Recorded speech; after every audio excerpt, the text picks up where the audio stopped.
Bismillahirrahmanirrahim. Assalamualaikum warahmatullahi wabarakatuh.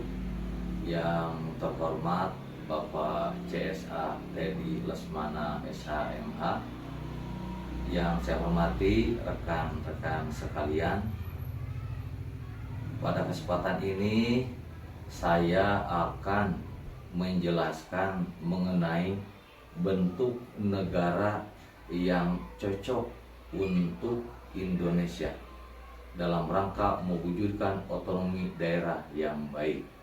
Apakah bentuk negara federal atau bentuk negara kesatuan?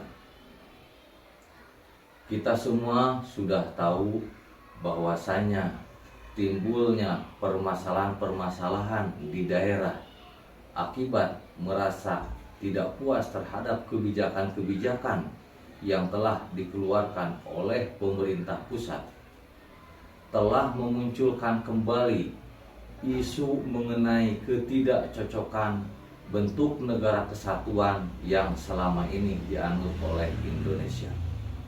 Mereka beranggapan bahwa Indonesia sebagai negara kepulauan dengan heterogenitas yang tinggi, baik dari sisi suku, budaya, adat istiadat maupun dan sebagainya, Indonesia dipandang lebih cocok menggunakan bentuk negara federal.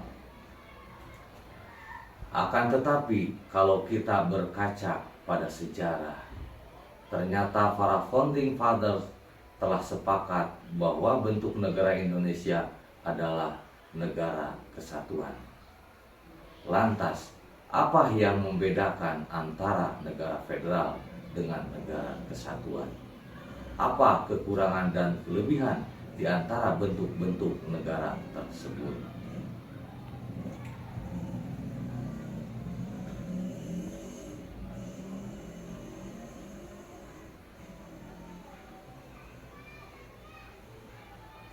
Saya akan mencoba menjelaskan perbedaan antara negara federal dan negara kesatuan.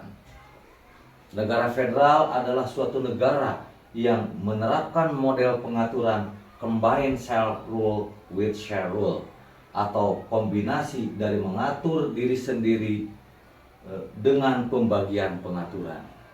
Sementara negara kesatuan yaitu suatu negara di mana otoritas yang tidak terbatas berada di pihak pemerintahan pusat. Kalau melihat sisi perbedaan yang paling mendasar antara negara federal dan negara kesatuan adalah yaitu dari mana kekuasaan itu berasal atau sumber kekuasaan, the original power. Kalau negara federal, sumber kekuasaannya itu di mana negara-negara bagian yang membentuk pemerintah pusat atau pemerintah federal, kemudian sebagian kewenangannya diberikan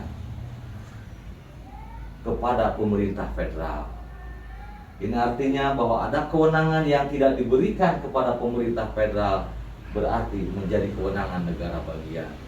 Artinya negara bagian terlebih dahulu, kemudian membentuk negara federal.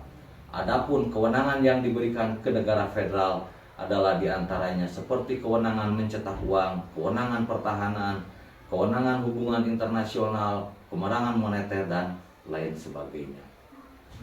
Sementara sebaliknya negara kesatuan itu sumber kekuasaan atau sumber otoritas berasal dari pemerintah pusat yang kemudian didistribusikan sebagiannya kepada pemerintah daerah dalam bentuk kewenangan-kewenangan. Ada yang berbentuk dekonsentrasi, ada yang berbentuk devolusi, ada juga yang berbentuk tugas pembantuan. Jadi, adapun kewenangan yang tidak diberikan oleh pemerintah pusat kepada pemerintah daerah, berarti itu menjadi kewenangan pemerintah pusat atau bersifat sentralisasi.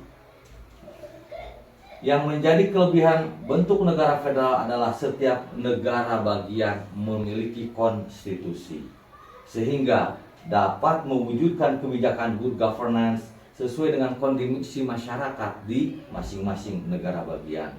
Akan tetapi, kekurangan dari negara federal adalah berpotensi besar terjadinya duel legitimasi dan konflik loyalitas rakyat antara ke negara federal atau ke negara bagian.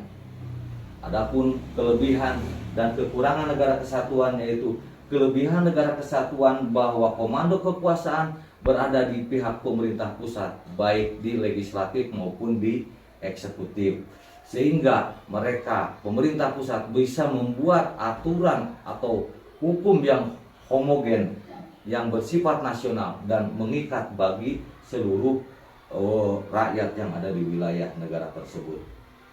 Hanya saja yang menjadi kekurangan negara kesatuan adalah kurang akomodatifnya terhadap perbedaan-perbedaan di dalam konteks lokal, dan segala sesuatu pada akhirnya menjadi terpusat ke pemerintah pusat. Berdasarkan analisis yang telah tadi saya sampaikan, antara pemerintah dalam bentuk negara federal atau bentuk negara kesatuan, sebetulnya kalau kita melihat Indonesia lebih cocok menerapkan bentuk negara federal. Akan tetapi kita sudah tahu bahwa bentuk negara kesatuan adalah kesepakatan para founding fathers, meskipun bisa dirubah melalui amandemen konstitusi.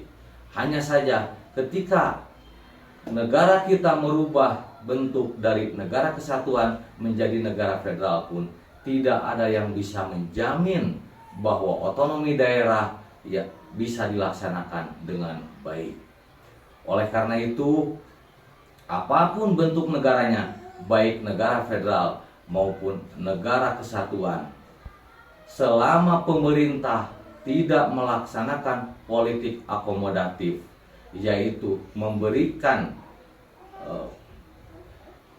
atau melaksanakan komunikasi antara pemerintah pusat dan pemerintah daerah dengan secara proporsional, juga memberikan kemandirian kepada daerah dalam rumah tangganya masing-masing, maka otonomi daerah tidak akan terwujud dengan baik. Mungkin itu yang saya sampaikan. Assalamualaikum warahmatullahi wabarakatuh.